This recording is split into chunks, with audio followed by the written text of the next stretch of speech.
Yo, I think we're back. All right. Audio fixed. All right, just kidding. Everything's good. Let's run it. All right, so we're just gonna look at some new techniques to get zero delay. That's what I was saying in the last one, but you guys couldn't hear me. So fixed. Sorry, I was using that to test myself. So that's why I'm saying that. You guys don't know that, but it's an inside joke with myself, you know? Because I was saying fixed for like fucking 2 minutes trying to figure this shit out. Alright, but we got it now. Just technical difficulties. Glix finally got exposed while he was streaming because he accidentally leaked a huge exploit of pros have been gatekeeping to get zero delay and high FPS in the new Fortnite season. And before you say it, it's not turning off. Okay, so I got replays on, but I like replays. And it's not disabling Disable pre-edits. I don't have pre-edits. edit or any of those other tricks you've seen before. Even Peterbot was seen turning off the setting, but does it really work for your FPS? I decided to try it out for myself and I could not believe the results. I went from running only 350 FPS and having high input delay to 900 FPS and zero input delay. So here's where to find the setting and how to turn it off. Go to your settings, then to the monitor icon and scroll. Okay, go to my settings, go to the monitor icon. Advanced graphics. Alright, so here's what we're gonna do. I'm gonna pull this up on my other monitor. We're gonna test this out.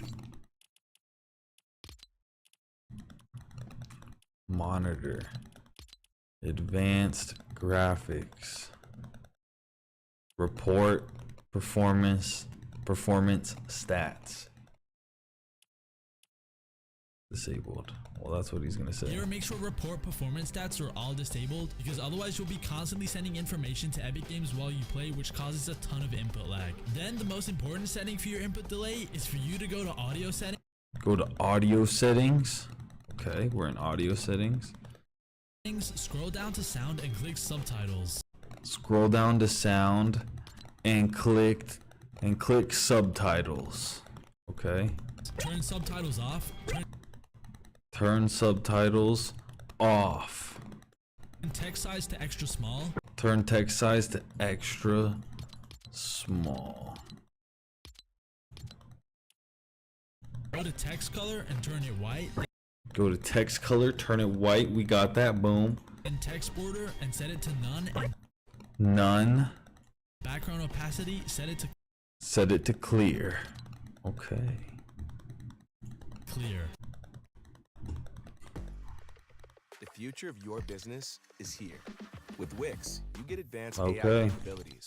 For more customization, more time, and more growth. Speed up your website copy with an AI tech. Vico, Flixie, and Chapper. All right.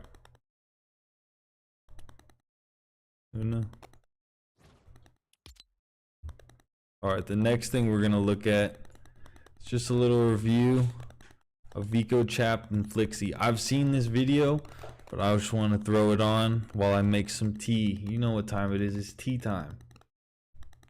For the best trio in the world right now, coming second in the first trio cash cup and first in the most recent one.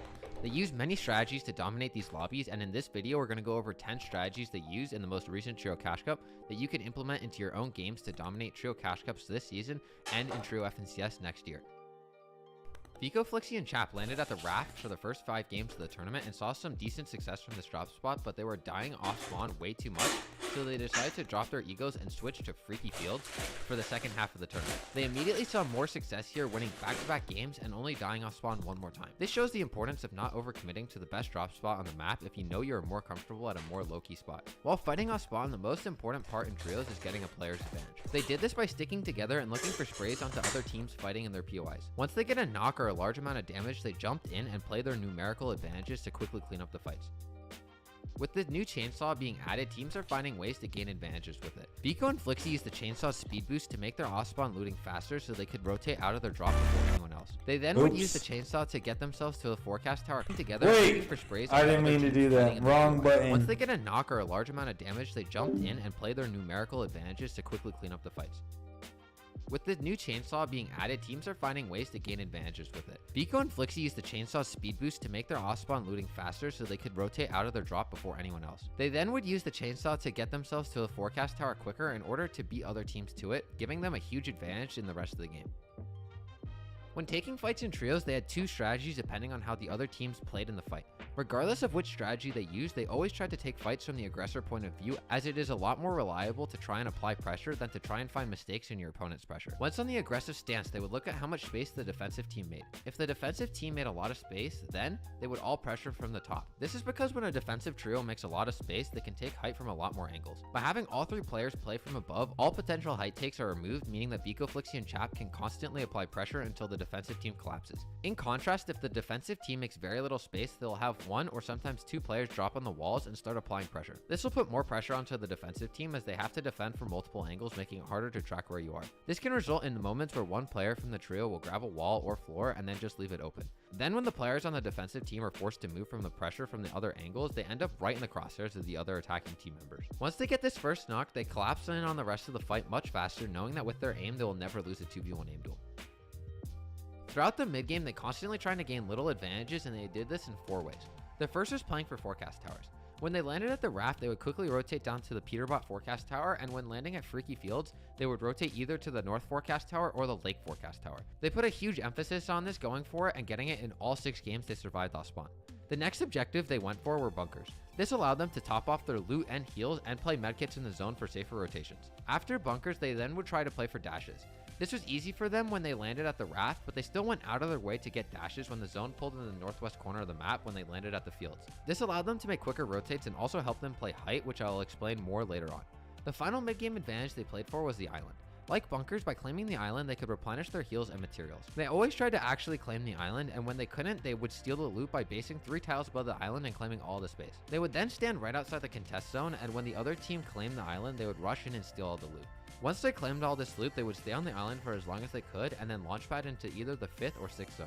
Once they got into the zone, they were guaranteed to pull either the 6th or 7th zone because they would land in where they knew the zone was because of the forecast that they got earlier in the game. For the next strat, I want to break down one fight from game 8 because Flixie and Vico both play this fight almost perfectly. Starting with Flixie, he is pressuring a player and he sees his opponent edit out of the back of the box. He responds to this by placing the enemy's high wall and editing it and placing a ramp. This catches the enemy on this tile, and Flixie edits the ramp to the side to give himself a free shot. Unfortunately, he misses this shot, but he then reacts by getting the sidewall from a pretty hard cross replacement. He then hears the enemy shoot his gun, which allows Flixie to peek very aggressively into his window because he doesn't need to worry about return fire. After this, Flixie tries to predict a drop down from his opponent, but he doesn't move, so he quickly cleans up the fight by jumping in with the already large HP advantage that he has. While all this was happening, Vico was putting on his own masterclass. Vico is getting pressured and sees that his enemy is missing the cone on top of him and his back wall. He pounces on this opportunity and runs under his opponent, side jumps, and then places a cone, wall, and catches himself on a floor. The speed he does this at catches his enemy off guard and gives Vico a free kill. From here, they are now in a 3v1 and can quickly collapse onto the final player. When using Fizz in the endgame, many teams have started to build on top of themselves in order to bump their heads while they Fizz. The main reason why they do this is because players have gotten really good at tracking players who are jumping through the air, as once you're on the Fizz, your movement pattern becomes relatively predictable and slow.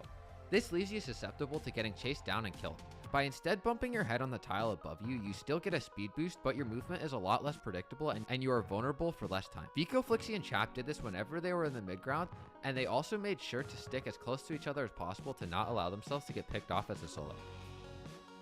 In trios, one of the most important aspects to surviving deep into the endgame is finding refreshes. The number one way to find refreshes is to use the triple spray. Vico, Flixie, and Chap would look for teams in wood and then look to spray them. With 3 people spraying, it was almost guaranteed they would get a kill or at least a lot of damage. In game 7, they see a team standing on a wood floor right near them. They quickly build a box under this floor and spray it out, giving them an easy refresh that they would use to take height and win the game with. Vico, Flixie, and Chap in the most games took height in the 8th zone. They could do this because with their forecast, they knew exactly where the 9th zone was going to pull, and so they could position there and hold it off from any other team. When they couldn't get it on the 8th zone, they would keep trying throughout the rest of the endgame. In game 7, they couldn't get it early on, so at the end of the 9th zone, they stop fighting anyone in the lobby and start to elevate themselves.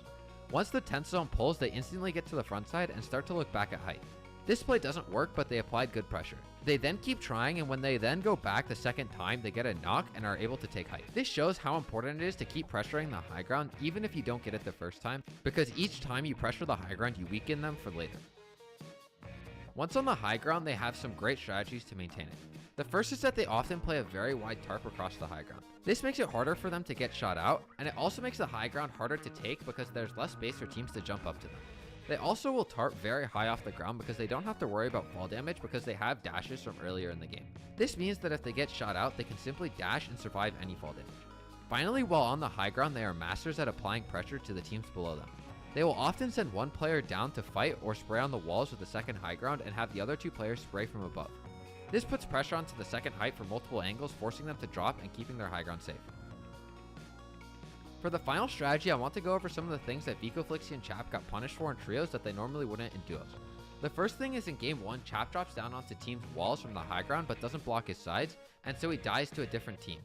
You noticed an instant change in how they approach the endgame after this, as in the next game, Vico gets hit hard and he uses a ton of materials to keep himself safe. In trio, there are a lot more open eyes looking for plays, so you need to use the extra materials you have to make sure you don't die. The next is that you need to be really careful when you are in wood. With the ability to triple spray, you can be killed in the blink of an eye, so it's really important to be aware of your surroundings when in wood, especially in the endgame. These were 10 strategies that Vico, Flixie, and Chap used to be the best trio in the world.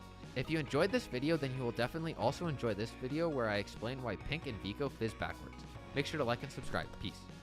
Here's what Carrie Lake thinks of John McCain. We drove a stake through the heart of the McCain machine.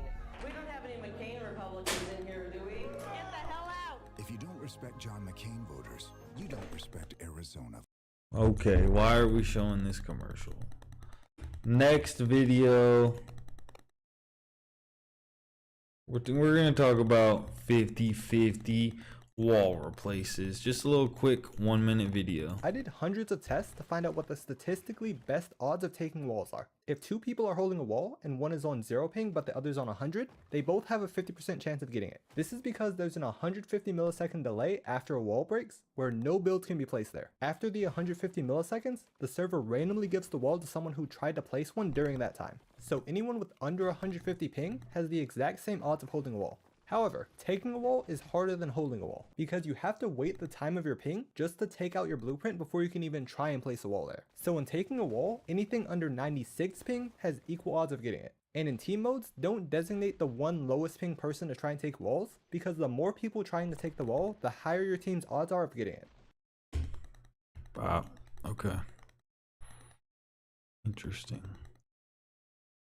I'll watch a video on Peterbot and how he fights. We might have already watched this one. I don't know. Well, let's watch it again. Get some more refreshers. There are 85 different edits in Fortnite. Wait, no, this one's not Peterbot, but fuck it. Where in a fraction of a second you need to choose the best speed. We've probably seen this video, and it's not about Peterbot, but this is a good video. I remember. There are 85 different edits in Fortnite and thousands of different scenarios you'll find yourself in, where in a fraction of a second you need to choose the best peak. But really, all peaks, even obscure ones, even ones where you're halfway stuck underground, can be classified within these 5 categories: reaction, top side, bottom side, right side, and ping. Right side is the easiest, most recognizable one. It's your standard right hand peak on, say, a window or around a wall. Because Fortnite's camera is on the right side of your character, you're able to see and shoot around the right side of things before you would be able to on the left side. Pretty simple. Now, top side is probably the worst peak.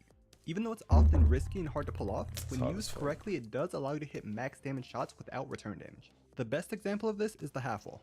If an enemy is pressed all the way up against the half wall, you're able to see their head before you're visible to them. We think of the camera as being centered around your head. When you look up, your head stays in the center. But it's not centered around the top of your head, it's really closer to being centered around your mouth. So the top half of the enemy's head can be entirely visible and they still won't be able to shoot us until their mouth. That's something I could take from this video is they're pressed against my wall, just do a line edit, like he's talking about a top line edit. I'm gonna test that out, see if I like it, you know, because a lot of this is figuring out, oh, do I like that attack? You know, you don't need to necessarily use all the attacks that they teach you. Just figure out which ones you like and when to use them. You know what I'm saying? Type shit. But this is exactly why this peak is one of the weakest. Technically, this peak does give you an advantage, but if they're a little bit too high, you're shot. If they jump, you're shot. Conversely, bottom side is the Exactly. safest category of peaks, but it's often hard to implement. Since the camera's pivot point is around your mouth, that means there's a tiny bit of your head that can show with a top side peek, but their entire body can be visible with a bottom side peek before they're able to shoot you. As long as you're further away from the wall, this kind of peek gives you a great advantage. They can't crouch under it, they can't jump out of it because they'll still have to land, and if they start backing up, there's enough time for you to back up in response before you're visible, unlike with the top side. The problems are 1, there's no edit that just cuts off the bottom of a wall like this. It would There be should great, be. but usually you have to use an edit that isn't exactly what you're looking for, like a bottom right edit, or find unique situations where this That's can the get blocked. jelly The edit. second problem is that you can only There's a jelly edit and a peanut butter edit. hit body shots with this peek. Sometimes this isn't a problem at all, but sometimes you really need to go for a headshot to end a fight immediately. But if both you and the opponent are on low health, this is perfect. You can get the elim with just a body shot anyway, so you can go for it with less risk of losing if your movement's a bit off. Now, reaction peeks, if you can even call them peeks at all, are just making both you and the opponent completely visible to each other. You really only do this if you think your opponent won't be able to react and shoot you before you close the edit. Like if your opponent isn't looking in your direction, or they have out their builds, or their shotguns on cooldown, you get the picture. The idea is that they won't be able to take a shot at you at all, so might as well just open the edit as wide as possible so you have the easiest time hitting for as much damage as possible. Finally, the ping category isn't really separate from the other peaks. You don't choose a right hand peek or a ping peek. The ping category is always a factor in every peek, even if you play on 0 ping. Because in an ideal world, as soon as you move around a wall, your opponent would see you and be able to shoot you. But in reality, because there is latency between you and the opponent, you're both really seeing after images of where each other were. The moment you move around the corner, the opponent won't actually see it until say 70 milliseconds later, or however much latency is between you two. And the faster you move, the more this effect is exaggerated. This is also why you can run around a wall or reset a wall, and sometimes still get hit. They shot you while you were still visible to them on their screen. It just took time for that information to reach your computer. This effect is actually called Peeker's Advantage, but I'm calling it the ping category because I feel like it's confusing to call a category Peeker's Advantage when the whole video is about getting advantages from peeking, but those advantages from peeking are different from Peeker's Advantage, and so, never mind. The point is, you want to be the one moving into the peak as fast as possible, because Right. if the opponent is moving into the peak and you're standing And that's still, something or I'm even worse, working on right now is... the opponent is going to have the advantage regardless Hold of on, which edit you where's my choose. mouse? For example, Okay, I guess I could click the screen, but anyway. I'm about to go down a very lonely path, a path that only I can go down, starting tomorrow, and I'm not gonna spoil that, but long story short, tomorrow starts a new journey, and that's one thing that I'm gonna be working towards, is moving inside of my peaks and being the first one to shoot, because when I become 0 ping, I will need those small things in my game to really elevate myself and win fights. Yeah, so just moving into peak so I can shoot them before they see me, and I can reset my wall, hopefully with 0 ping before they can shoot me. if you make a window edit but stand still at it and your opponent swings into the peak, because of ping, they will still be able to shoot you first, even though you have the better ping. You might not think this will matter as much for you depending on your ping, but it matters both what yours and your opponent's ping is, and nobody has actual 0 ping even if the client tells you that you do. If it was a LAN and everyone had 0 ping, this wouldn't be the case, but it's basically impossible for this to happen. Even Fortnite's in-person events that we call LANs aren't real LANs where everyone's computers are wired to each other, giving each other 0 ping. All the computers still connect to the normal servers through the internet, so you should always be taking advantage of ping with your peaks, but to decide which peaks to prioritize, the order goes reaction, bottom side, right side, then lastly top side. Sometimes bottom side and right side can swap places if you need to go for a headshot, but usually bottom side comes first. Reaction peaks make it the easiest to deal the most damage, so if they can't shoot you back, do that. Interesting. Bottom side gives you the Bottom shortest window. side is better, so jelly is better than peanut butter is what this guy is saying. Jelly is better than peanut butter. And is therefore the safest. You hear that? But I don't right think side my is still dog would pretty agree safe with that. and allows you to hit headshots. Finally, topside is such a weak angle that it's rarely the best option, but rarely is still more than never. Now, let's look at some actual examples on how you would choose which peaks to use in a fight. First, the most common situation, box to box, you just took their wall and they're trying to hide behind their cone. Well, they clearly know we're here and they're holding out their shotgun, so we can't reaction check them. And we can't make a bottom side peak since it requires you to be further away from the peak than them. If they're hiding all the way in the back, you can't use it. So that leaves us with the right side peak. And the wall edits that have a right side peak are windows, bottom right, top right, a 4-tile edit, and a left wall, and a half left wall. Look, I'm running out of names here, okay? If anybody can come up with something better, let me know. But anyway, against most of these edits, the opponent can still hide behind their cone. Windows, they can hide. Bottom right, still nope. The only ones that give you an angle are the top right and the left wall. But the left wall has so little health that the enemy can just shoot it with any shotgun to break the wall and take it back. So that's why the top right edit is usually used here. Everyone knows that's the edit they use in this situation, but it's important to know how you arrive at that conclusion. Right. Now we can apply that to progressively more complex situations, like this one. Same situation, except they're at the front, moving left to right. And let's say you have traded damage once already, you hit them for 100 and they hit you for 50. Actually pause and think about what you would do here. Well, again, they're ready to shoot, we can't reaction check them, so we look at bottom side edits. This time we can use bottom side because they're close to the wall. Now the only bottom side edits are bottom right and bottom left. And yes, the bottom right edit is both a bottom side and a right side peak. Some edits can be in multiple categories depending on how you're using them. But here, both bottom right and bottom left work as long as you're opening the side opposite of where they are and moving into the peak. If they're on your left, do the bottom right edit and swing right. If they're on your right, do the opposite. Okay, now here's the last one. This one actually happened to me in game and I'm letting you know it's tricky. You're really gonna have to think outside the box for this one. I'm giving you a chance, sweetie. Let's go! We come along. Oh, brother. So yeah, I was low on mats, Storm was on us, so I tried to disengage and get sniped mid-air. Fuck, Now, I'm this shit boxed is up, pretty so much out of hot. mats, low on health in Storm, but the opponent is also low health, seemingly low on mats, and is instead trying to move back and forth around my box looking for a shot when I open. What should I do? Well, can't reaction peek, and they're halfway underground, so the bottom right and bottom left edits won't work as bottom side peaks, because their head would be where their legs normally are. However, wall edits aren't the only way to get bottom side peaks. If I instead edit the floor and cone out of the way, I've made a bottom side peak where I can shoot their lower body. This is why it's important to know the why behind the edits you make, because in real games you're not always perfectly between tiles or on flat ground. Sometimes you're in a building with weird walls that won't let you place builds. Sometimes you're fighting along the edge of a cliff, and sometimes the ground is just slanted. But knowing the why allows you to more easily adapt to various situations. So you want to fight? You know, sometimes in life it isn't about what the outcome was. What's important is that I VOD reviewed and learned from the past to become a better version of myself for the future. So you died. Yeah, I tried to do a right side peek instead and then panicked when it wasn't working.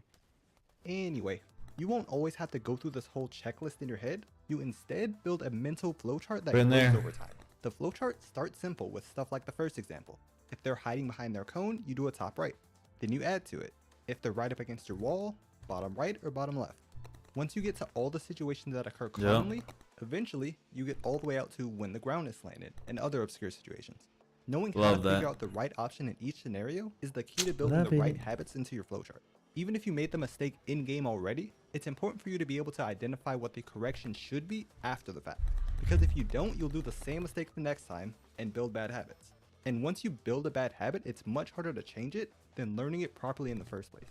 It's like people who, even though they've told themselves 100 times not to, will die because they jumped into a box with no advantage at all. Regardless of if you realize it or not, you already have your own mental flowchart. But when you look at your own gameplay, you should ask yourself if your flowchart is a good one or if you need to make some changes. Your flowchart is why you play how you play. Your flowchart is your playstyle. When you see an opponent trying to rebox, what is your instinct to do? Not everyone's flowchart is supposed to look exactly the same. Different people will have different playstyles. But there's a difference between having a different playstyle and making mistakes. Choosing to make a window edit instead of a top right can be a differing playstyle. But if you instead choose to open the wall completely and just hope you hit harder, not so much. Hopefully this makes it more clear how you can know which edits to make. Remember the 4 types of peaks and always utilize peeker's advantage. To help, I also just added an option to my advanced peeking v3 so that now you can practice peeks while factoring in peeker's advantage. Just set the delay to how much ping you want the enemy guard to simulate. Against the 30 ping enemy, put 30, against a 0 ping player, put 0. Now you know how to choose which peek to make, but this video is getting quite long, so in the next video, I'll go into detail on how to actually use each and every peek, like how to use falling peeks, and also how red dots and other attachments change how you should peek. Here's the map code if you want it, and until next time, farewell. Okay. Arizona, it's So before we do anything else, let's pull up the last video. The last video. Fighting lesson by Zycoma, the fucking guru. Part you're practicing your mechanics and reading the opponent and all that, but when you fight in a tournament, it's going to be a whole different dynamic. And the issue is people conflate the two. People actually fight in tournaments the exact same way they fight in creative, and the problem with that is that doesn't agree with the objective of the tournament. Like, you're trying to play a certain way or play placement, and it doesn't end up working out. So I think what I want to sort of break down is one, like, I really want to help you guys understand how to fight in tournaments so that you get better results, you place better, and etc. Session will last 1 hour. Yes, it will. So in any given tournament, guys, what is the main objective? We're just going to start from the beginning. I know this is a broken record. I've said this many times for anybody who attends these sessions repeatedly, but I'm going to take a small amount of time to help you guys understand what you should be doing or for fighting in tournaments. Why like, when we play tournaments, what's the best way to get points, guys? Especially nowadays. In solos, trios, duos, doesn't matter. Placements. Yeah. And so don't you think that the fighting that we do should be aligned with that? So it doesn't, so what I mean is, you shouldn't, obviously we're not trying to key. A lot of people understand that. We're not trying to key. That I feel like most people understand, and they don't do that much, right? So they try to play placement, they're trying to hide, etc. But the other thing that I think that people don't understand is how to, number one, reduce the likelihood that people key you, but number two, reduce the likelihood that if you do get keyed, how do you survive in a good way? So what are some things that we could do when we fight, when we end up, ending up in a fight where someone keys us, right? Someone fights us and we don't have a say in it, right? Like, we have to fight back, right? In that case, the best thing that we can do, I'm just gonna make a list here. What can we do to reduce getting griefed? Dying, getting griefed in fights. So we're just gonna name a bunch of things. Don't use metal early.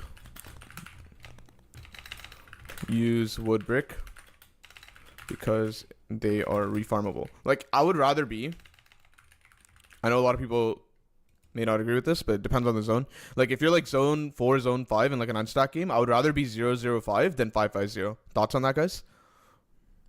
True. I agree. Because you can fix the 5-5 on wood brick way easier.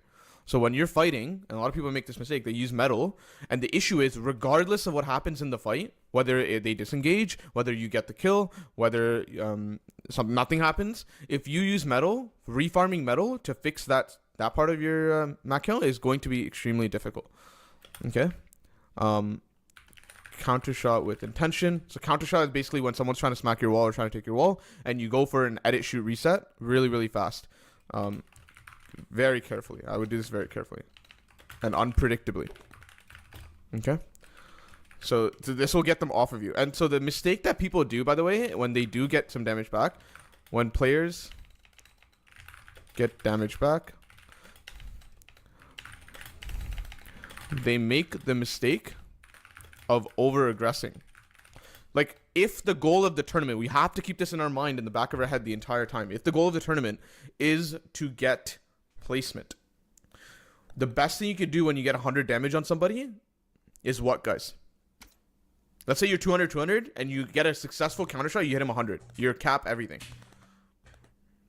Yes, run. Now they have two decisions, especially if you're fast with it. If you're really, really fast with it, they have two decisions. They can either, number one, they can chase you with 100 HP, which is obviously bad. Or they could heal, but if they heal, you have 10 seconds of distance on them. Okay, so he's talking about counter shots and then running afterwards, which is whack. I agree if you're trying to make earnings, yes. And if you are already, in grand finals, I agree. You get your counter shot, you get your counter shot and leave. But if you're in an opens and you get 100, and you're 200 health, just jump in the box. Just jump in the box. Are you really that bad that you can't win against someone that's half your health? Kind of how I look at it now. At that point, they will no longer aggress you. But you're also kind of posing a question, because sometimes they do push you, obviously. Sometimes they're crazy people. We know this. Sometimes they're crazy people, and they continue to push you. Right? They heal for 100, and then they keep chasing you. But at least you have that distance to get away and maybe hide into a bush or get inside a building or like just get huge distance. The best way to disengage, guys, is to create distance. Okay? So right here, use this time to run. Because if you don't need anything, you don't need that point. The point is such minute benefit to you. Don't fight. You're throwing the whole kitchen sink for 1 point. Like, you don't want to do that. What if you're fighting for bunker or forecast? I would ask you, why are you fighting for bunker or forecast? Do you guys think in round 1 it's worth it to fight for bunker or forecast?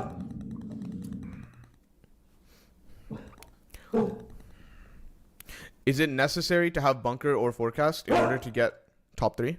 No, it's not. Yes, you only go for bunker if you're absolutely scuffed. And even then, let's suppose it's an unstacked game in round 1, where in zone 5 there's like 20-30 people. Would you rather go bunker, or would you rather storm tank with 3 medkits in order to go to a spare POI? Because in the unstacked games, there's loot everywhere.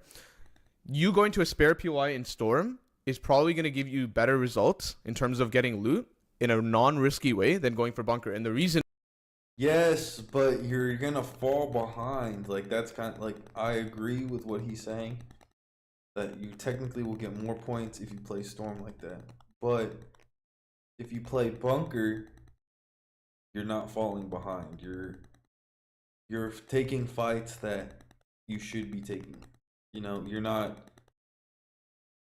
You have confidence. If you're hiding in storm, you're not really playing that confident. Is bunker and forecast are on the map, and we know that if you want to be a world champion, you have to be confident. You have to be able to own a bunker, own loot island, own forecast tower, own the best coin in the game. That's exactly what we saw with Peterbot.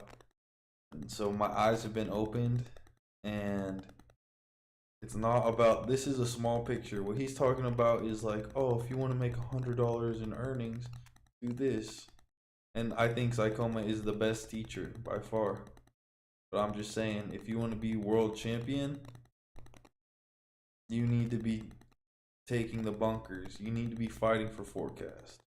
That other people go for them. So even if you get there and no one's there to begin with, if you make a 3x3 brick base, it doesn't matter, because they will still come along and actually go for you. Make sense? I never fight sometimes. I look for it, but never fight. I was just asking because I know a lot of people do. Yeah, fair enough. Fair enough. Yeah, but I don't agree with it. I think even if you're scuffed, like, I'll show you a great example, guys. I'll show you a great couple examples. I would love to look for where it's at. I think I'll show you this one first. Am I here? Okay, so where is that? I think it was a round 1 game. Might have been a round 1 game. Yeah. I really want to show you guys this. Yeah. I won this game. And I want you guys to understand how crazy winning this game looks like if you see where I was 10 minutes into the game. Like, spoiler alert, I won this game. But I'm going to show you something. So I try to play placement, right? Everything makes sense. But then, as inevitably sometimes it happens, someone keys you. Someone actually goes for a fight. Someone actually wants to fight you and grief you. So I do what I said, make a fake box, just try to get off the map.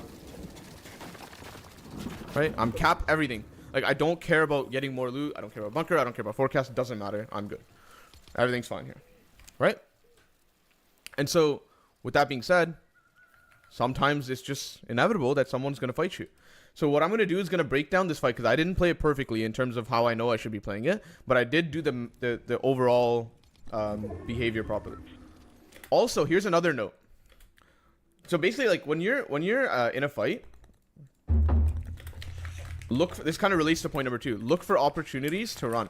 And one of these opportunities, obviously counter shot is one.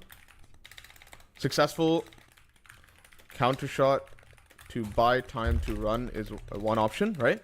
And the other option is 3 plus people in the fight. And the reason why 3 plus people in the fight is good is because you can just box up, they fight each other, and then what? You quietly leave. That's part of the reason when you're playing defensive, you're trying to buy time, is because you're making a lot of noise with the gunshots. Hopefully someone else comes along, takes the aggressor off of you, and then they have to fight each other. Like, after you start slowly running away, they're not gonna like chase you, right? You'll see how hard I get griefed here. Like 11. By the way, I don't agree with my positioning. Like, this is so unstacked that I think I should hide somewhere more subtle, like this bush or something, right? Like sitting here. People are catching on to fake boxes too. Like they will come and check. And some people, as we know, they hack. Like they have wall hacks. They know where you are regardless. Obviously, Bush is not saving you at that point either. But this guy like sees my base, and I guess he's like thinking that I'm based up there, right? He flare guns me. This is old, but the same concept applies. So he sees me. I edit. This is where I can, like, there's a certain point when you know a fight's gonna happen, and my goal here, my intention here is to specifically do free damage. Like as he's coming up, right? I have a height right now. I'm gonna try to get some free damage so that I can use that damage to berry jump off or fizz jump off this mountain and get off. I can see exactly what I'm trying. I get sprayed from the other end, right? Try to fizz, and then he starts chasing me. I box down here. What's my mistake, guys? Any thoughts on the mistake? Metal, yeah. This is gonna grief me a little bit. Using metal. Getting rid of the berries first, because if I can empty a slot, if I go and refarm something or go into this base, like using berries first is very intentional. Because the issue is if you have, right now I have 1 berry, but if I had like 4 berries and used half my fizz, then I have really weird loadout problems. Meaning I have half a fizz, 5 berries, which means I'm gonna have to drop some shield. But if I can empty a slot while I'm fighting, what ends up happening is I can just go to that house, pick up 2 medkits, and I'm back to like a really good loadout. That's intentional. You see how like all these things that I'm talking about is not shit you learn in creative. You see? This stuff is so important. Because when you fight in a tournament, you cannot and should not fight the way you do in realistics, because there is context. There is a tournament that is happening that you still care about. And so when you end this fight, in whatever way it ends, whether you kill them or whether you get scuffed and you leave, you need to be thinking about what is your loadout going to look like after you're done. I'm just going for counter shots. I'm losing some trades, but I'm trading back evenly. It's not important. I should probably make another base here because wood is not the best. Then I get sprayed from someone else. So opposite direction expansion, guys. So what that means is if he's slightly above me, right? And opposite direction works in 3 dimensions. Meaning if he's above me, the best way to drop in order to not get piece controlled, and doing it decisively helps, is to drop opposite of him. He's above, I go down. Right? Now he's down. Hopefully I realize that and go up. Oh, I just start healing here. I don't have medkit here. So now I just have to use the fizz. This is where I can hear what's happening. There's gunshots happening from someone else. I can hear him a little bit further away. And what's happening is this person is going to come and take this guy off of me. Right? Actually, this is the original guy, but this guy is on top of my base now. Right? So now I know there's only one person near me, but I'm just trying to buy time. One thing you could do whenever there's a cluster of builds like this, guys, is you could just pretend like you don't exist, like you're not here. Like, so I really cut noise. Like I should have done this faster, but if you just sit in a cone and this guy doesn't have like some way to check if you're here. Some people have flare guns back then, but if I just start hiding, they may think genuinely, because they're not paying attention, that you left too. They're not going to check every brick cone here. Not only is it risky for them, but it's also a waste of time. So if you just cut noise, you may convince them that you also left without them noticing. Does that make sense? You genuinely should be very, I mean, you could play ranked with this mindset. Yeah, that's actually a really good idea, guys. You could play ranked, but play as if it's placement, and play in this way. So I'm just trying to hide and just cut noise, but eventually he comes down and he starts spraying down like this, right? So he's looking at a different direction. I try to edit and go for a shot. He notices me. I go out. Again, I'm not playing this mechanically the best. Try to hide again, cut noise. And then third party is coming soon. So I'm just buying time. You like, even though I'm scuffed, everyone here would probably think like, oh, just kill him. The only way you come back in the game. no, guys, the game is so dead. There is loot everywhere, and there is always a way to get your loot back, as long as you don't lose hope and just protect your life. Like, I'm so scuffed here. Yes, I'm trying to get damage back, and yes, if I hit him 190, I might commit to the kill. But I'm going to see if I can get away with not fighting him.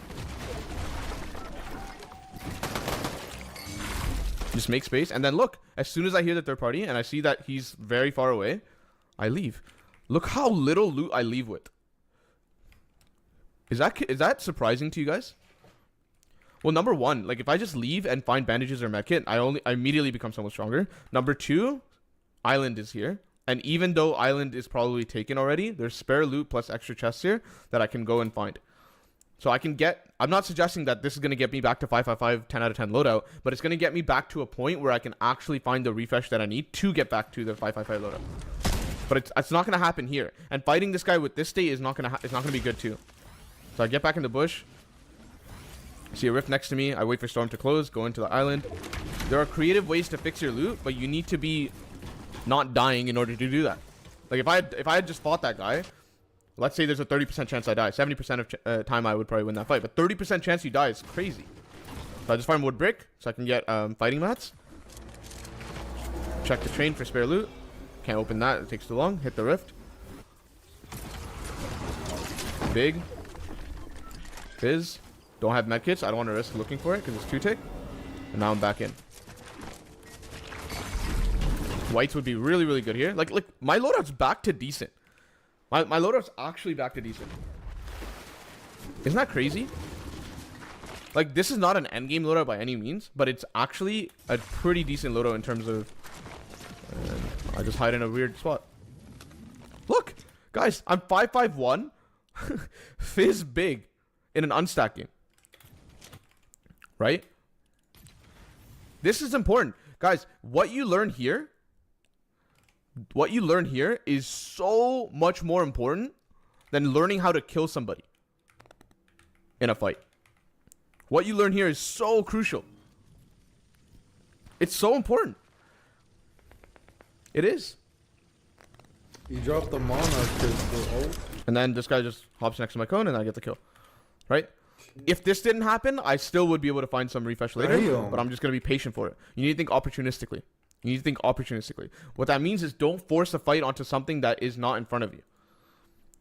You need to pounce on opportunities. If this guy didn't walk past me in the way that he did, then I would, like, I'm being very, very subtle here. Like, look at the spot that I'm hiding in, right?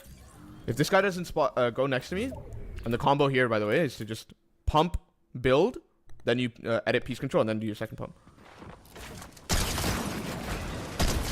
Right? But if that guy had walked wide, that's I why wouldn't go for him. Zycoma's the best teacher. Everyone is so tunneled. He just understands the game. Is he gonna beat Peterbot in a fight? Probably not, but still, like, just even attracting someone that close to your box only happens when you're hiding in a cone like that.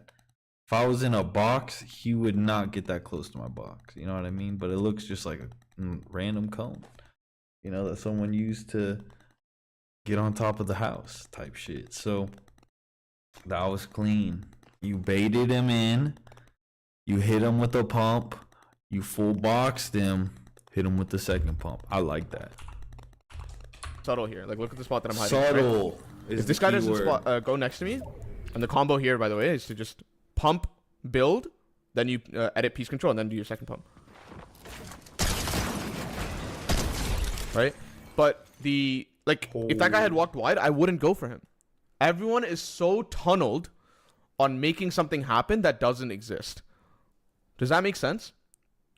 If you try to force something that doesn't exist, you will get punished by the game. You need to take what's in front of you and think opportunistically in order to make this game work for you. And now I'm back in. Now I'm cap mats and I win the game. All right, let's look at another example.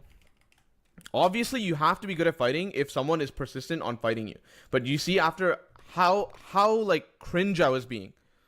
Did you see how cringe I was being? I don't know if you guys noticed. Like, I was just hiding in my box, Jiven style, like just not doing anything. And then I got out with 20 builds, no whites. And how can you find those opportunities? I mean, they come to you.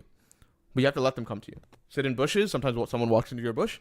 If you sit in a cone, someone might walk next to your cone. Someone might get sprayed in front of you by someone else, got cracked for 100. You can jump in their box. But if none of those things happen, don't force it.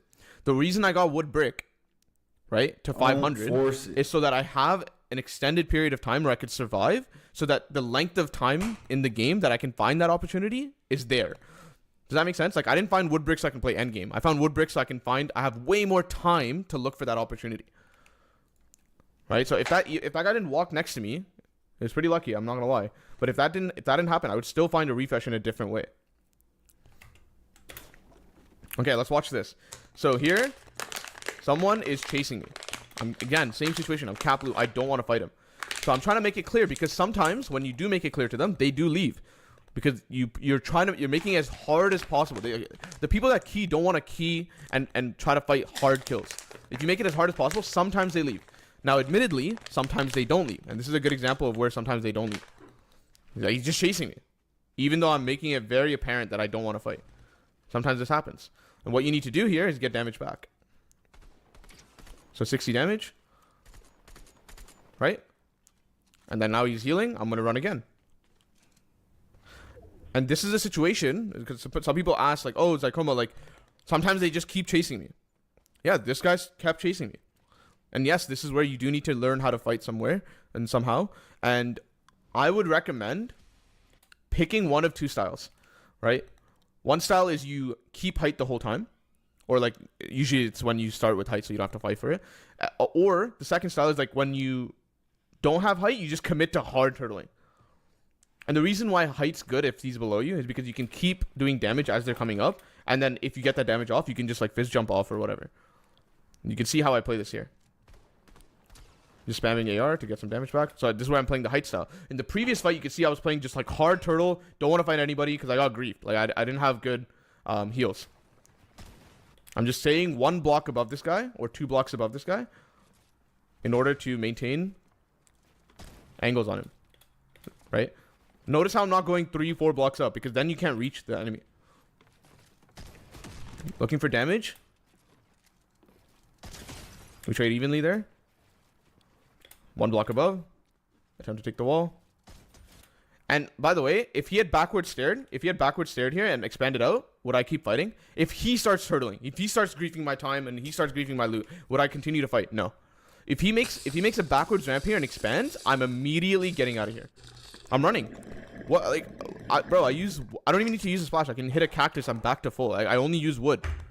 Do you see how I'm fighting with the tournament in mind? Does that make sense, guys? The tournament has to exist. If you use all your metal, or if you get hit for 100 and use 6 splashes, it's over. You think Peter Buck like, cares about even that if that shit, guy bro? disengages at that point, you just ruined your entire game. You'd never want to put yourself in a position, if possible, where the game gets grief because of the fight. If this guy wastes 5 minutes of my time because I turtled in 4 boxes and he's sitting on height, okay. I have 2 medkits. Like, let Storm come, bro. Like, I will heal off. I don't mind. Don't tunnel vision. Yes. Opportunistically is way better than thinking forcibly. Don't force stuff. Because when you force stuff, they usually aren't good opportunities.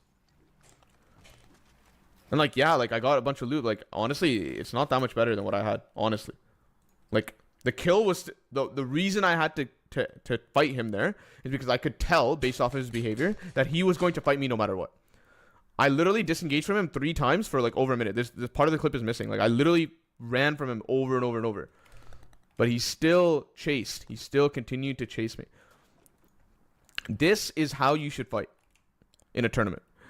The biggest mistake that I see people make is their objective when they're fighting is to kill the enemy. That's not true. If you kill the enemy but you have nothing left in terms of metal, in terms of splashes or fizz because you used it all, the state that you're in after the fight ended is not good for you. You got 1 point but your whole game is ruined. Was that worth it? No. I would rather get 0 points, lost 5 to 6 minutes because I was turtling and I was being annoying, but I kept all my loot. Objective is not to grief yourself. Exactly. Because when there's 65 points on the win, it's crazy. The problem is when I play like you in the clip, someone else is third partying, then I die. Well, if someone else is third partying, then the other style is more sufficient. Like, you don't want to be on height. If you notice someone third partying, yeah, you might get hit for 50. Notice what I did in the previous fight. At the very, very beginning when I was on height, I got shot from somewhere else. What did I do? Immediately drop. Here's why. The reason why I was getting third party from across the map is because I was really high up. When you go to Paris, what is the only landmark that you see no matter where you are in the city? Eiffel Tower. Eiffel Tower. Why? Because it's tall. Holy shit. So everybody, forgive me, has line of sight on Eiffel Tower. Jesus. But if you drop to the floor, think like military people like laying on their stomach, no one can see them. It's very difficult to see them, right? So when I drop after I get third partied, I switch to the other style, which is box up and just be annoying as hell. Like make it really hard for this guy to fight me. Yes, I'm looking for opportunistically, like looking for counter shots opportunistically, but like if it doesn't happen, it doesn't happen.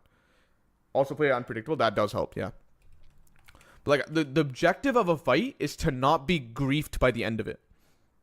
And if you did get griefed, then fine. Like leave, try to recover, like I did right there. But here I'm trying. You can see my behavior. Like I'm trying not to get griefed. Don't watch pros and see what they do and try to copy them. They can qual out of 6 different ways. But the funny thing is, the pros know what I'm saying. They just don't need to do it because it's so easy for them to qual. If you go look at how some pros play, like Cammy and Seti, if you go and look at, because Cammy and Seti actually play properly, how they play duo cash cup, they'll drop like 1 15 20 kill win, 20 kill game win, and then placement the rest. Like they all know this to be true. And the reason why you know this to be true is because when they actually play against people of their caliber, they play in this way. And it's actually applicable to really bad lobbies too. Okay? Do a lot of 1v1s in Martel's box fights. I think the best idea that I've seen in chat is the one that someone said play ranked. When you play ranked and you go for that playstyle, that could be useful.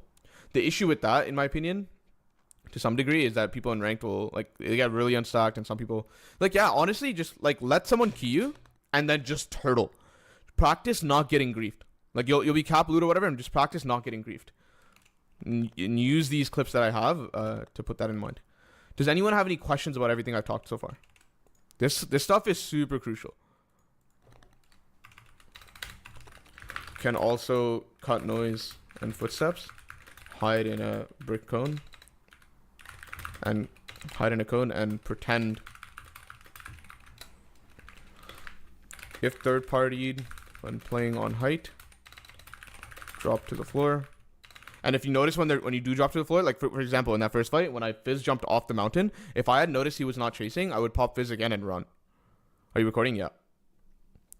Is there a way I can get the notes? Yeah, I'll put in rank to run as people start chasing. Yeah, I just want you guys to understand, everyone in the call today, that creative fighting and tournament fighting should not be the same. And every single time I coach people and every single time I help people, I notice that they're trying to fight the same, and that is a huge mistake. It's a huge mistake. It's not good. Because if you win the fight but lost all your loot, you didn't really win the fight. You actually really lost the fight. Think of your loot. This is the best way I like to put it, okay? Think of your loot like a lottery ticket. Okay? It's redeemable. For points in this case. But you don't get anything. The ticket is useless. The ticket itself, you can't buy anything with the ticket. So it doesn't actually help you to have the ticket. You need to go to the lottery place and say, I won. And when you have really good loot, you have a winning lottery ticket. But what you need to do is go to endgame to redeem it. Why the hell would you put yourself in dangerous situations, have risky situations, and throw away your lottery ticket when all you have to do is just wait and go to endgame and redeem it? If you have good loot, stop fighting, and then also don't grief yourself when you do get into a fight. Because although I'm saying like play placement, we all know, and this happens to me too, like I'm trying to play placement the best I can, right? People will key you. What we're trying to do is reduce the likelihood that it happens, but sometimes it will still happen. Is there any strat to deal with cheaters? It's tough. I'm not going to lie to you. Cheaters is tough. One of the best ways to deal with cheaters is to position yourself in places where it's really like weird. Like cheaters love to go center. Cheaters love to play congested side because that's where most people are.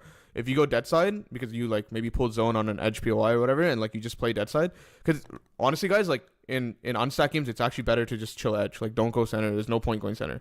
The reason why there's no point going center is because you should prioritize getting off the map in unstack games and trying to play in a way where you don't get keyed, because rotation, like, you should not be concerned. The only reason you should ever go center is because you're concerned that rotates are hard, and rotates in unstack games are not hard. No one's holding you because there's no people in an unstack game by definition.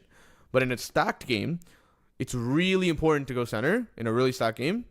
And it's not this cut and dry, but positioning does matter a lot more. Like, you want to pull zones, which center is useful for. If you don't pull a zone and your edge, chances are in a really stacked game, you probably edge for the rest of the game. Because you just can't get deeper to get center again.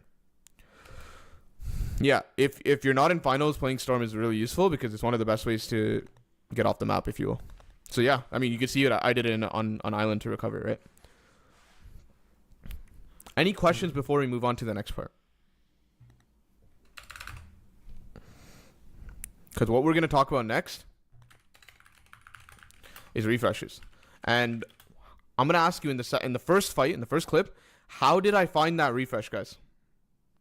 How did I find that refresh?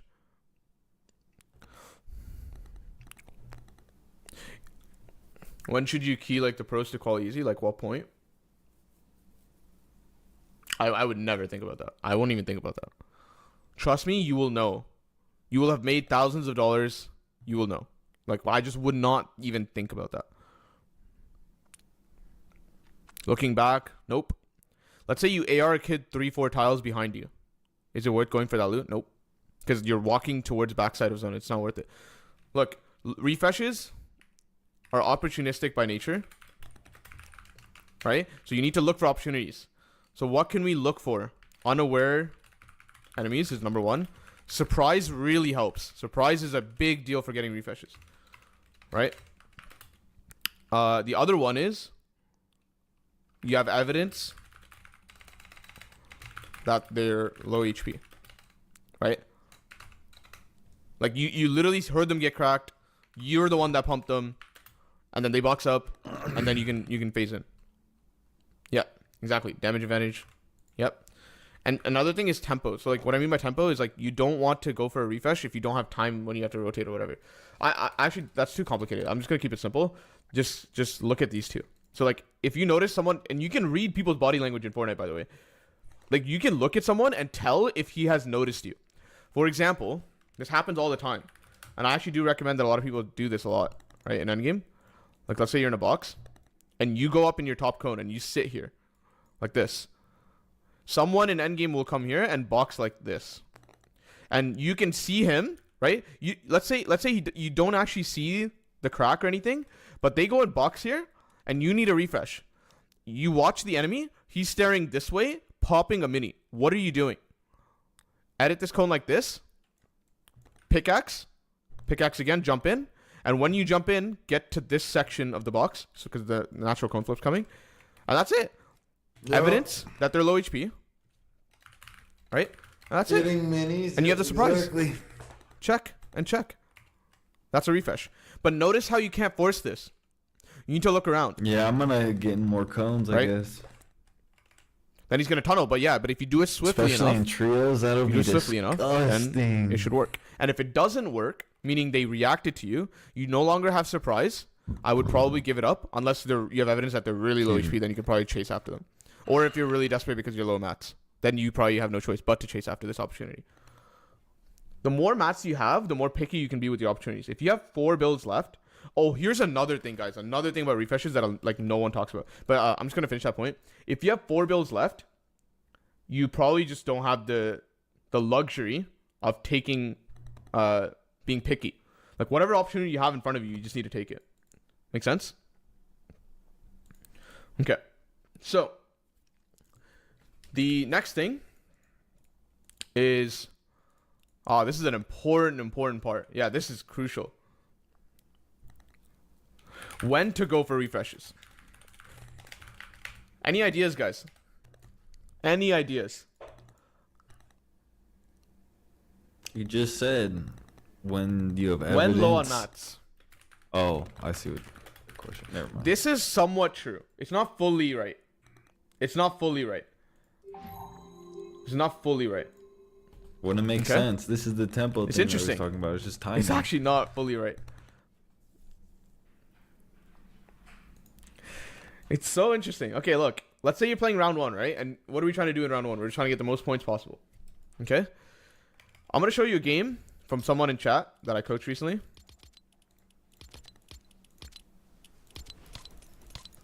I believe Coach Cards, was it NA or EU? You remember the 11th? Oops, this is round 2. I should stretch my hands. Was it 11th? Or stretch my fingers. Yeah, it when might I have been this watch game. Okay, these. perfect. Where you had like 20 builds, which by definition is low mats. Okay, we have a lot to look at. Okay, look. Guys, how many points is top 10? How many points is top 10?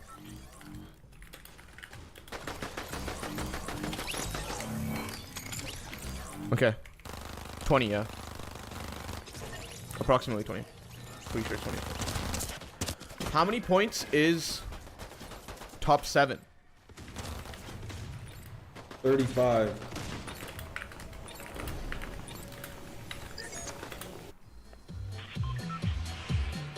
Something like that. Saying top 7 is You know, we can just 35. look at it.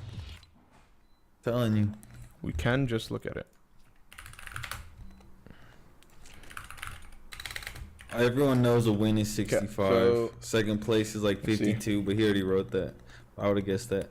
I'm saying, what did I say? 35? I think I said 35. Top Yeah, let's just 7. look. Tournament details. Where is it at? Does anyone know? Isn't it here somewhere? Right here, look. Wait, what? Did they change it? It's so much easier if I look here. Hold up. Because this is cumulative. Yeah, let's just look here. Perfect. 21. Yeah, there you go. There you go. Thank you, guys. And it's what's top 3?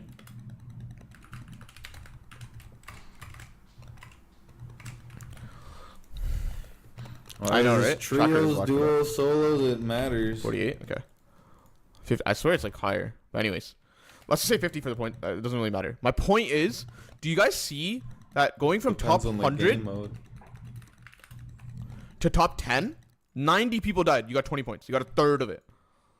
And then the remainder 10 is stupid amount of points, and it ramps up faster and faster each time. So with that being said, okay, I'm gonna open up that game again, and you're gonna see something very funny. I hope it's this game right here. 55-48. Okay. Yeah, perfect. Yeah, just like, do you see how fast this ramps up? Like, from going from top 10 to top 7, 9 kills. 2 more placements, it's 8 more kills. 2 more placements, 10 more, and then it's crazy. And so, with that being understood, okay, I want you to watch this game. What place are we at right now, guys? Top 13. How many points have we gotten in terms of placement so far? Nah, shit. Look at the screenshot in chat. 18 points. Okay. Would you guys say he's high on mats or low on mats? Or somewhere in the middle?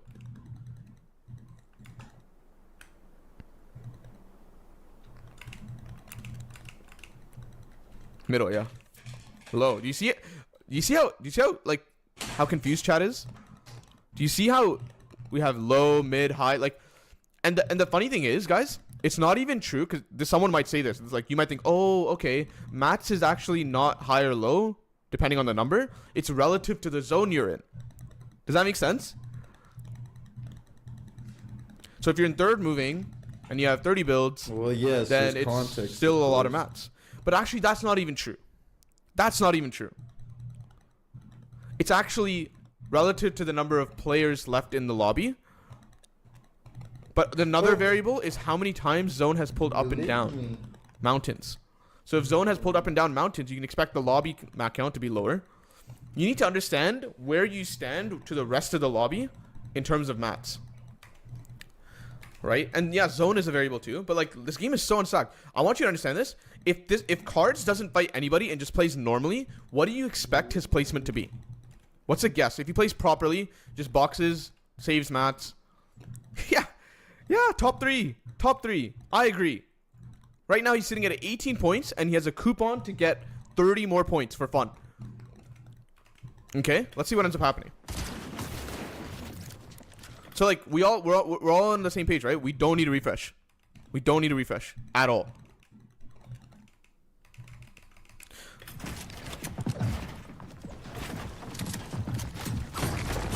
This is the mistake that people do with fighting. They get fighting conflated with stuff in tournaments, and they don't understand when you should fight and when you should not fight. But there is a time. You should use one tick here. Yep. He's looking up, which is good. Backward stair would be nice there, or back wall. There's certain pieces that are really, really good. You should box here, yeah. This is too sketch. This cone is now weak too, because you edited it, and so if someone sprays you, you can't react. You're just gonna get hit. So I wouldn't be this stingy here. I would actually box. And this is what I told cards as well. Like, him shooting high has nothing to do. Like, you have top 3, just cash out. You know, just cash out. Just focus on cashing out. Good. 7 builds. Okay.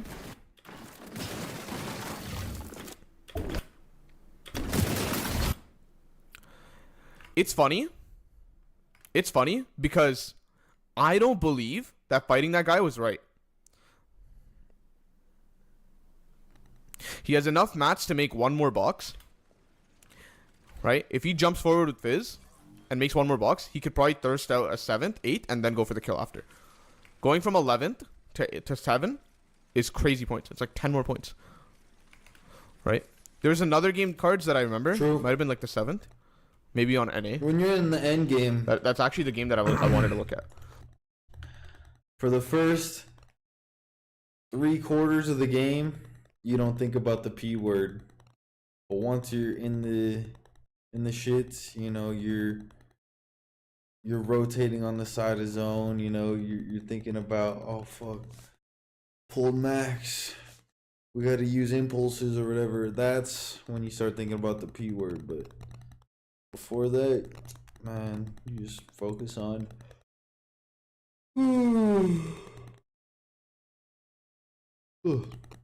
just focus on getting elims, I guess. Yeah, just focus on getting practice, maxing out as many points as possible, which means getting elims against anyone that will allow you to eliminate them.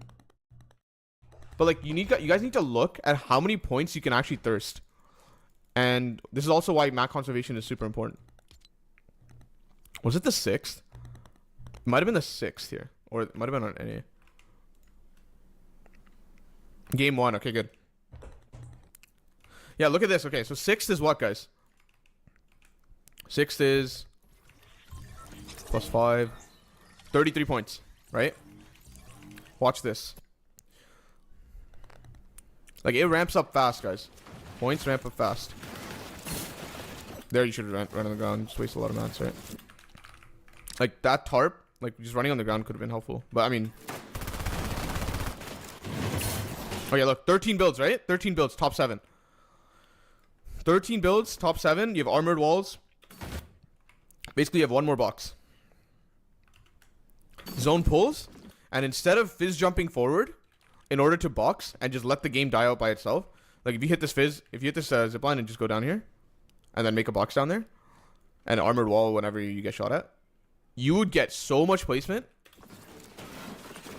But we go for the refresh here and dies 6th. I would have honestly, let's just see out of curiosity, right? 4th. Okay, the zone's not pulling there, so thank God it's going this way. Yeah, 4th, 3rd. Look how fast that, like, if you just survive for 5 more seconds, the lobby just dies. The lobby just dies. You literally get 15 kills worth of points. Yeah, people need to appreciate this. People genuinely need to get this in their head. Like, all this effort, guys, we're putting to, like, keying somebody mid-game or whatever to get 1 point at the cost of our loot is seen in endgame if you do nothing. Absolute indifference. Do nothing. Right? It's so important. You get tunnel vision. Yeah, I mean, this is the important thing. This is why mental stability when you play these games is absolutely crucial. Absolutely crucial. Okay?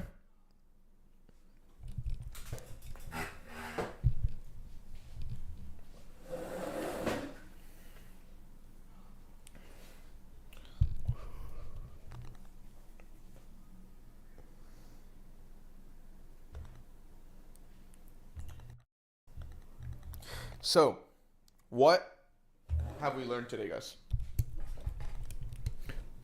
What are the biggest takeaways from today's session so far? Drink water. I'm a really confident fighter, and I always qual. When I fight in endgame or midgame, it just stacks me up like an even top 100 elo. The issue with that mentality and that playstyle is you will never get anywhere in really good lobbies.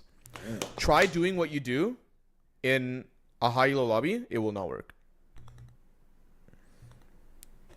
How can we get disciplined to not do something like that? Fully understand that it actually helps you. Like, it actually is the right way to play. And if you care enough about going pro, or if you care enough about getting the results that you want, then you would do it. The reality is you don't care enough. You don't actually care enough. Nah, incorrect. Listen, it's not easy. Nah, I'm listening to what he's about to say.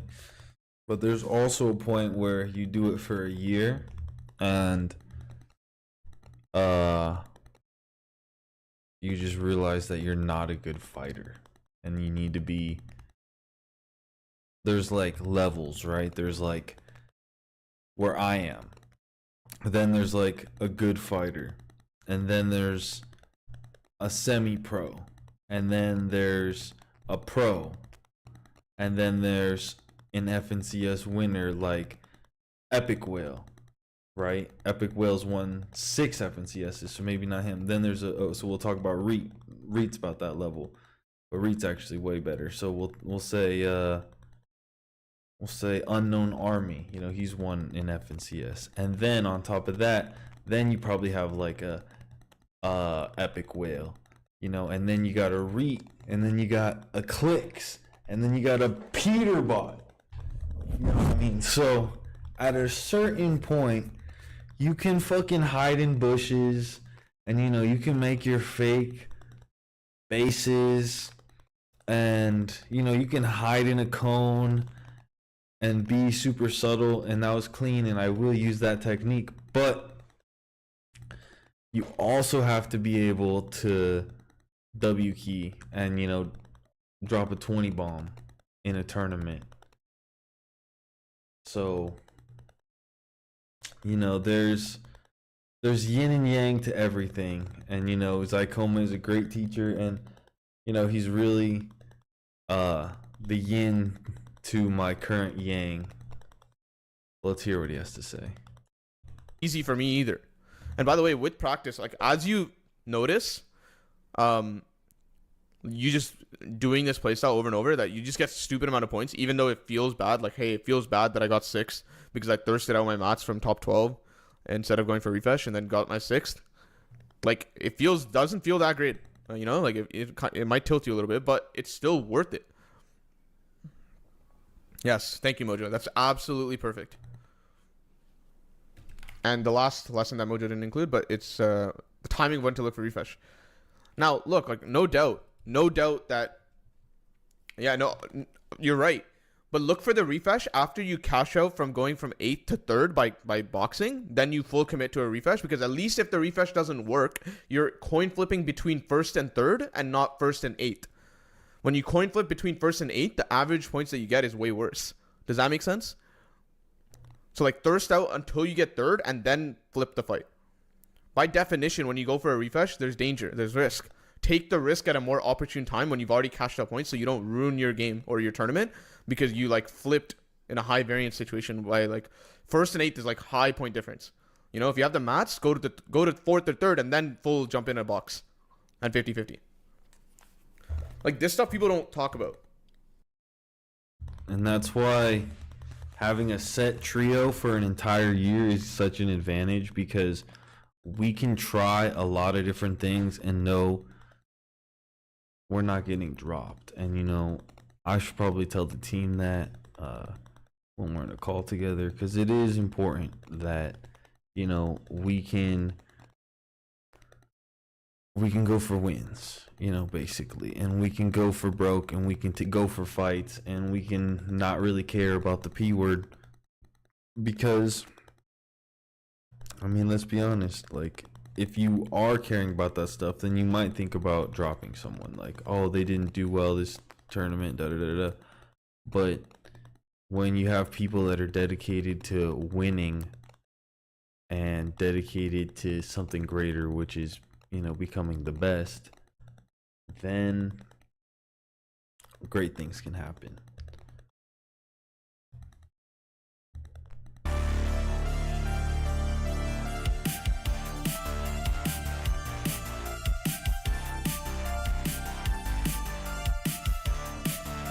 Chase your dreams, build a team, and let that team elevate you, elevate that team, put in the hard work.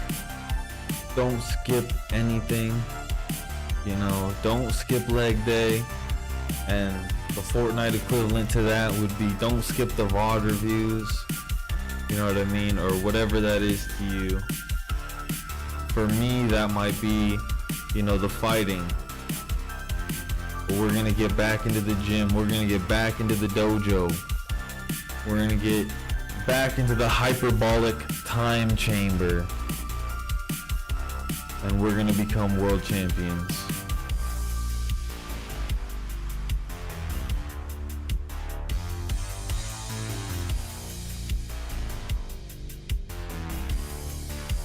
Big stream tomorrow. Big things coming. New video is we're gonna start filming tomorrow. I already have a couple videos in the works, but tomorrow we start a new video challenge, a new day, a new mountain to climb.